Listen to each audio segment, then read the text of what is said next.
আপোনালোকে জানে যে আজিকালি গুৱাহাটী, ডিব্ৰুগড়, যোৰহাট, শিলচৰ বহুত মহানগৰীত মানুহ ফ্লেটত থাকে।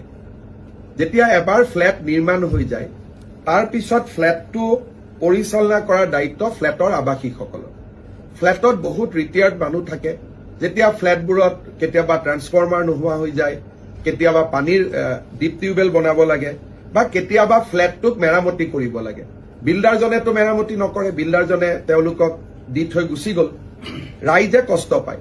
সেইকাৰণে প্ৰয়োজন সাপেক্ষে ফ্লেটত সামূহিক কাম, কোনো ব্যক্তিগত কাম নহয়, সামূহিক কাম কৰিবৰ বাবে এতিয়াৰ পৰা MLA সকলেও ফাণ্ড দিব পাৰিব আৰু ৰাজ্য চৰকাৰেও বিভিন্ন বিভাগৰ পুঁজি প্ৰয়োজন অনুসৰি দিব পাৰিব। আনটাইড ফাণ্ডে হওক বা আন মিউনিচিপালিটিয়ে বিচাৰে কিবা ফাণ্ড দিব বিচাৰে, তেওঁলোকে এতিয়াৰ পৰা ফ্লেটতো পুঁজি দিব পাৰিব।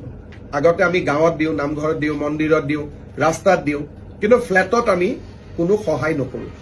এতিয়া আমি ফ্লেটত সহায় কৰিব পাৰিম। দুটা কণ্ডিশ্যন: ফ্লেটটো বিল্ডাৰৰ অধীনত থাকিব নালাগিব, ফ্লেটটো ছচাইটিৰ অধীনত থাকিব লাগিব। দ্বিতীয়তে কামবিলাক কমন কাম হ'ব লাগিব, যে গোটেই বিল্ডিংটো ৰং কৰা বা পানীৰ ব্যৱস্থা কৰা বা ফ্লেটত এটা মন্দিৰ নিৰ্মাণ কৰা বা ফ্লেটত এটা অডিটৰিয়াম নিৰ্মাণ কৰা, যিবিলাক কমন কাম প্ৰত্যেকজনে ব্যৱহাৰ কৰিব পাৰে, তেনেকুৱা ধৰণৰ কাম। কিন্তু কোনোবাই যদি কয় যে মোৰ ঘৰখন ৰং কৰি দিয়ক, সেইটো নোৱাৰে। কিন্তু ফ্লেটৰ বাহিৰটো ৰং কৰিব লাগে, তাত চৰকাৰে ইচ্ছা কৰিলে সহায় কৰিব পাৰিব।